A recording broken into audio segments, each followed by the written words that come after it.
নামে শ্রমিকের স্বার্থ রক্ষায় কার্যকর উদ্যোগ না নেয়া এবং টিকফা চুক্তি নিয়ে গড়িমসি করায় পণ্য রপ্তানিতে শুল্কমুক্ত সুবিধা জিএসপি বাতিল করতে যাচ্ছে যুক্তরাষ্ট্র। জিএসপি সুবিধা বাতিল হলে রপ্তানি খাতে সংকট দেখা দেবে বলে আশঙ্কা করছেন বিশ্লেষকরা। সরকার এবং মালিকদের আন্তরিকতার অভাব এই পরিস্থিতির জন্য দায়ী বলে মনে করেন তারা। সামির আহমেদের ক্যামেরায় আলমগীর হুসাইনের রিপোর্ট।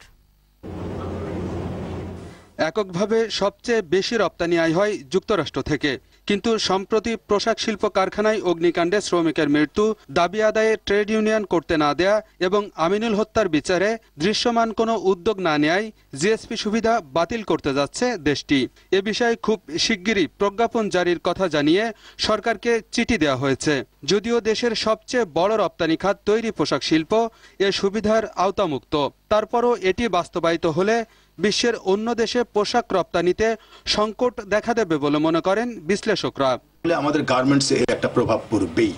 আমেরিকার যদি জিএসপি ক্যান্সেল হয় এবং আমেরিকান বায়ারদের পারসেপশন নেগেটিভ তৈরি হতে থাকে, সেই প্রভাবটা কিন্তু ইউরোপেও পড়বে এবং ইউরোপে জিএসপির আওতায় আমাদের এক্সপোর্ট সবচেয়ে বেশি। তৈরি পোশাককেও এর আওতায় নিয়ে আসা, সেই আওতাটিও কিন্তু এখন আনাটা আরো বেশি দুরূহ হয়ে যাবে।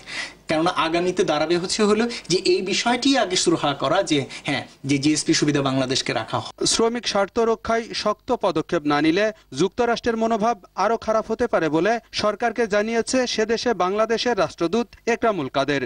এদিকে যুক্তরাষ্ট্রের এমন সিদ্ধান্তে ব্যবসায়ীরা অন্য কারণ খুঁজলেও বিশ্লেষকরা মনে করেন উদ্যোক্তা ও সরকারের সদিচ্ছাই এর জন্য দায়ী। অনেক পাশ থেকে অনেক গুরুত্বপূর্ণ ইস্যু এইগুলোতে কনসিডার্ড হয়, যদিও সামনে আসে লেবার প্রবলেম বা লেবার ইউনিয়নস প্রবলেমে। শ্রমিকদের ব্যাপারে যে পর্যাপ্ত নিরাপত্তা দেয়া কারখানাতে, সেই সমস্ত বিষয়গুলোতে দেখা যাচ্ছে যে কারখানা কর্তৃপক্ষ যেমন, আবার একই সাথে সরকারের দিকের উদ্যোগগুলো যথাযথ মাত্রায় হচ্ছে না বলেই প্রতীয়মান হয়। এতদিন যুক্তরাষ্ট্রের শ্রমিক সংগঠন জিএসপি সুবিধা বাতিলের দাবি জানালেও এবার এ বিষয়ে উদ্যোগ নিতে যাচ্ছে দেশটির সরকার।